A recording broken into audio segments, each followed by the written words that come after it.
بسم اللہ الرحمن الرحیم۔ پیارے بچوں، ہم اپنے لاسٹ لیکچر میں اسم معرفہ اور اس کی اقسام کے بارے میں پڑھ چکے ہیں کہ اسم معرفہ کسی چیز، شخص یا جگہ کے خاص نام کو اسم معرفہ کہتے ہیں اور اس کی کتنی اقسام ہیں؟ اس کی 4 اقسام ہیں: اسم اشارہ، اسم ضمیر، اسم موصول اور اسم علم۔ یہاں پہ ہمارے پاس کچھ جملے دیے گئے ہیں، ان میں سے ہم نے اسم معرفہ کی قسم تلاش کر کے لکھنی ہے آگے۔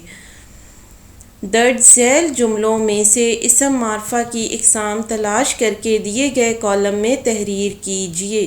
جی بچوں، یہاں پہ اس کالم میں ہمارے پاس جملے موجود ہیں اور یہاں اسم معرفہ کی اقسام، اس کالم میں ہم اسم معرفہ کی قسم لکھیں گے۔ یہ لڑکا کیوں روتا ہے؟ اس میں یہ کا لفظ استعمال ہوا ہے۔ ہم نے پڑھا تھا کہ وہ لفظ جو کسی چیز کی طرف اشارہ کرے، کہ اس کے قریب ہونے یا دور ہونے کی طرف اشارہ کرے، اسے اسم اشارہ کہتے ہیں۔ یہ کیا ہے؟ اسم اشارہ۔ اسم معرفہ کی کون سی قسم ہے اس جملے میں؟ اسم اشارہ کی۔ اگلا جملہ دیکھتے ہیں ہم۔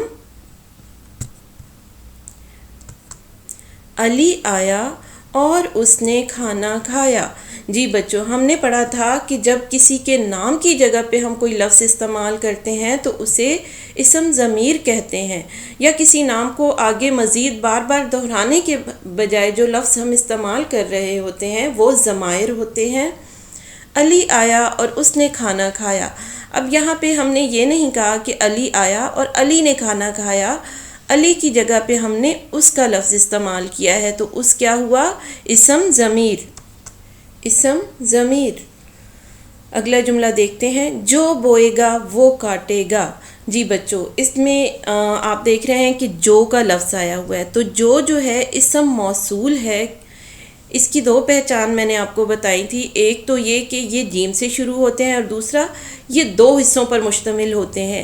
دوسرے حصے کے بغیر پہلے حصے کا مطلب ہمیں سمجھ میں نہیں آتا۔ جو بوئے گا یہ ایک حصہ، وہ کاٹے گا یہ دوسرا حصہ، تو جو بوئے گا وہ کاٹے گا اسم موصول۔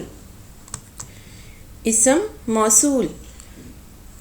غالب اور حالی اردو کے مشہور شاعر ہیں۔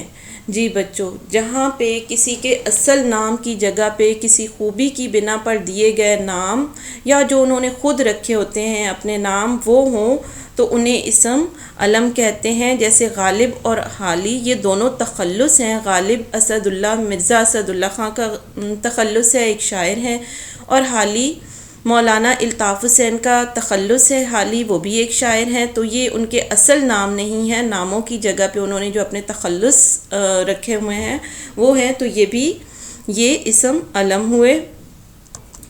اسم علم۔ اس جملے کو دیکھتے ہیں۔ وہ پیالیاں اٹھا کر لے آؤ۔ یہاں بھی اشارہ کیا گیا ہے، وہ کے لفظ سے اشارہ کیا گیا ہے، تو یہ اسم اشارہ ہوا۔ اسم اشارہ۔ اگلا لفظ دیکھتے ہیں ہم۔ اگلا جملہ۔ انہوں نے کل آنا تھا۔ جی بچوں، یہاں پہ لفظ استعمال ہوا ہے انہوں، یعنی کسی کا نام نہیں لیا گیا۔ نام کی جگہ پہ جو لفظ استعمال ہوا ہے اس کو ہم اسم ضمیر کہتے ہیں۔ انہوں اسم ضمیر ہے، انہوں نے کل آنا تھا اسم ضمیر۔ اسم ضمیر۔ اگلا جملہ دیکھتے ہیں۔ جو بوئے گا وہ کاٹے گا۔ جی بچوں، یہاں پہ جو کا لفظ آ رہا ہے، یہ اوپر بھی ہم جملہ کر چکے ہیں۔ تو جو کیا ہے؟ جیم سے شروع ہو رہا ہے، اور یہ جملہ 2 حصوں پر مشتمل ہے۔ جو بوئے گا وہ کاٹے گا، تو یہ کیا ہوا؟ اسم موصول۔ اسم موصول۔ اگلا جملہ دیکھتے ہیں۔ قائد اعظم پاکستان کے بانی ہیں۔ جی بچوں، آپ کو معلوم ہے کہ قائد اعظم اصلی نام نہیں ہے، اصل نام نہیں ہے۔ اصل نام ان کا محمد علی جناح تھا۔ یہ ان کو پاکستان بنانے کی خدمات میں کے طور پر خطاب دیا گیا، تو یہ کیا ہوا؟ اسم علم۔ قائد اعظم اسم علم۔ میجر طفیل کو نشان حیدر کا اعزاز ملا۔ جی بچوں، یہ کون سا جملہ ہے؟ اس میں کیا استعمال ہوا ہے؟ نشان حیدر۔ نشان حیدر بھی اسم علم ہے، ان کی بہادری کے طور پر انہیں یہ اعزاز دیا گیا، تو یہ اسم علم ہے۔ نشان حیدر اسم علم۔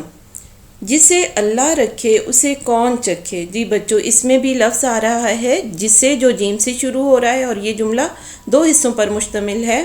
تو یہ کون سی قسم ہوئی؟ اسم موصول.